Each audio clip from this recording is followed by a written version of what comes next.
Alright guys, samahan niyo ako. Gagawa tayo ng donut keto recipe.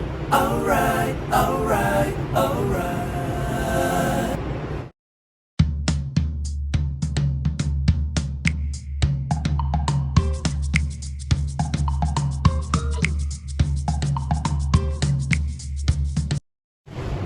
Hi guys, welcome back to my channel and to this video all about making donut keto recipe. So ito yung mga sangkap natin guys: olive oil, 2 eggs, whipping cream, coconut flour, almond flour, xanthan gum, swerve, and psyllium husk.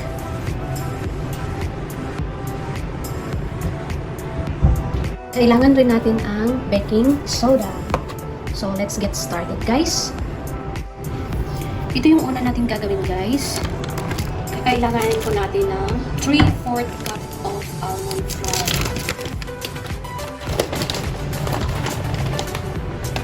Ayan, 3/4 cup of almond flour.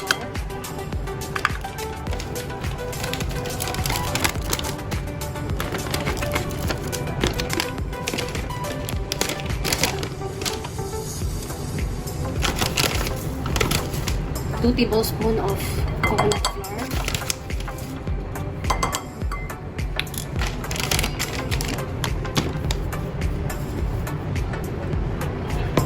And then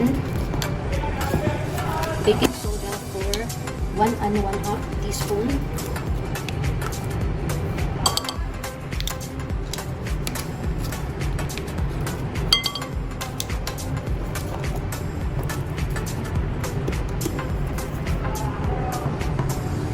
And then 1/2 teaspoon of xanthan gum.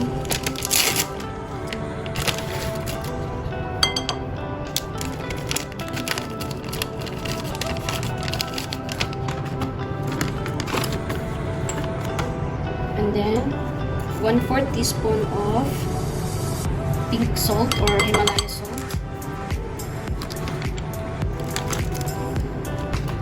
2 tablespoons of psyllium husk.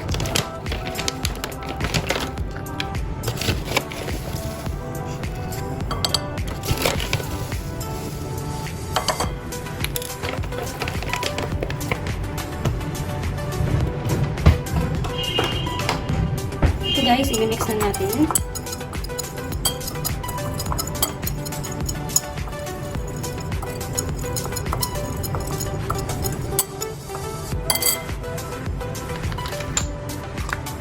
Durugin lang po natin yung mga buo-buong almond flour. So, kailangan pino siya.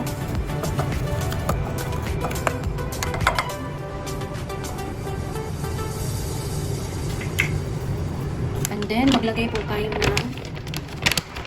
swerve.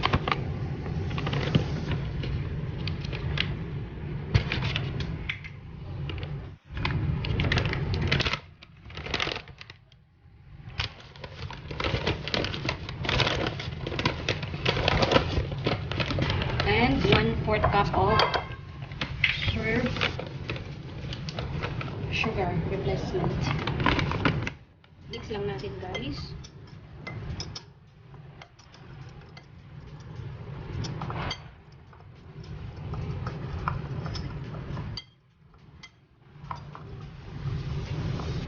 So, now set aside po natin to.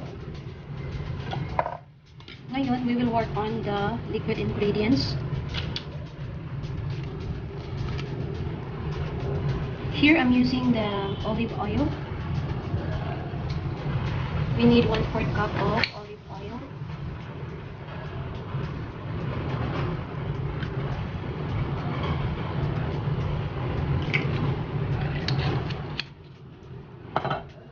Two eggs.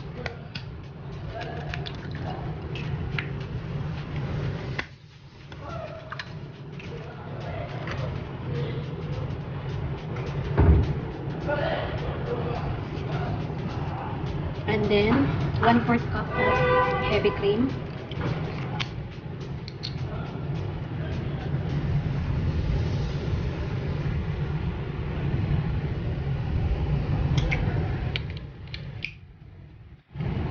At saka magdagdag po tayo ng rose water for 3 teaspoon.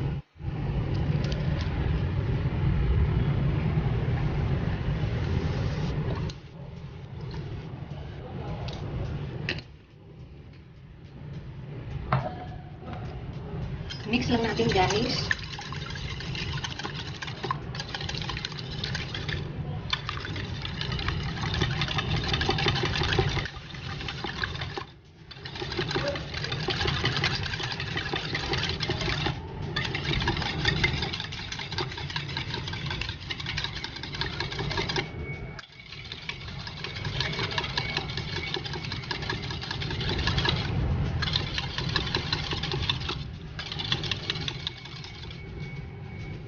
After natin nahalo na yung liquid, ilalagay na po natin sa ating dry ingredients.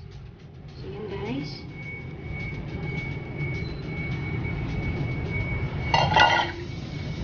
Mix lang natin.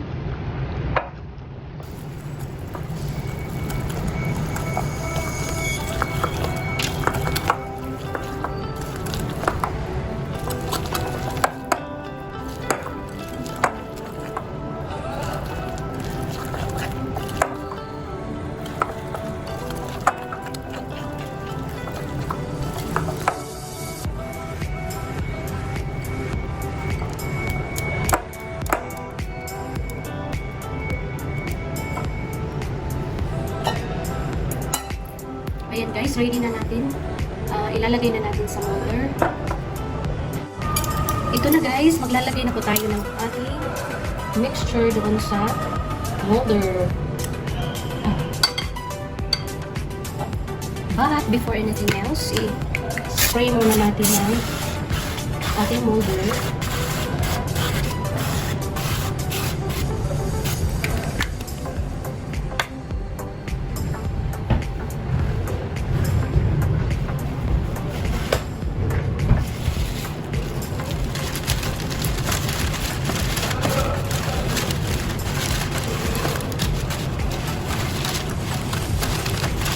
Tanggalan natin ng excess oil. Guys. Experiment pa rin to guys. Instead of butter, ang ginamit ko ay olive oil.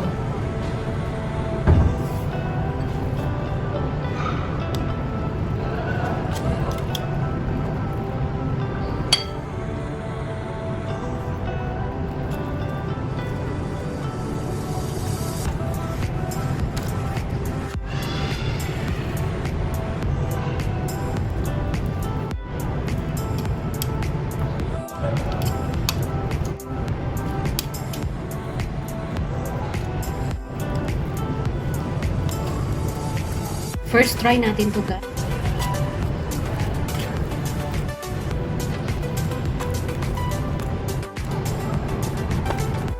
Ito lang. Ayan na guys. I-bake natin siya within 20 or 15 to 20 minutes. See you guys. Ayan na guys. Luto na yung ating donut. Donut enter. Ayan. Lalagyan natin siya ng butter and then cinnamon mixed with sugar.